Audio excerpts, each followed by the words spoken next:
တာပါဒီတင်းငယ်တဲ့အောင်မြင်မှုကဒီနေ့တာလုံးအလုပ်တွေပြီးမြောက်ဖို့အတွက်စိတ်ခွန်အားဖြစ်ပါတယ်ကျွန်တော်အတွက်ကတော့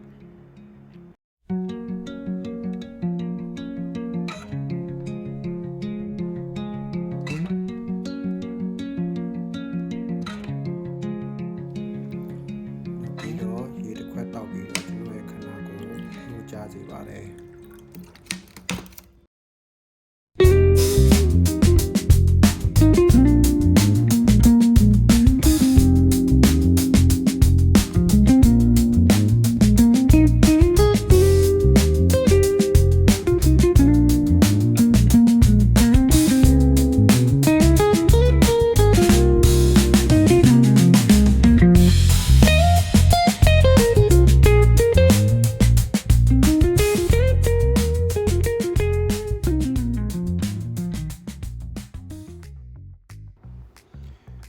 ကျွန်တော်ရဲ့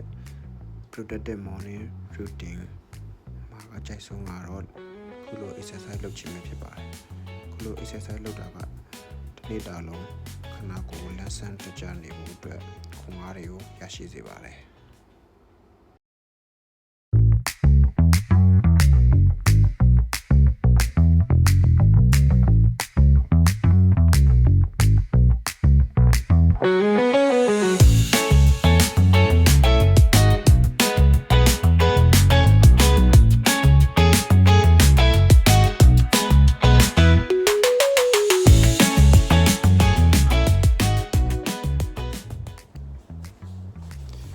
ပြီးတော့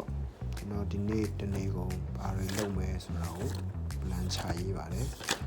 plan ကတော့ချက်၅ချက်ပါတယ် plan ဖြစ်ပါတယ်။ပထမကတော့ကျွန်တော်နေ့တိုင်းအင်္ဂလိပ်စာကို practice လုပ်မယ်။နေ့တိုင်း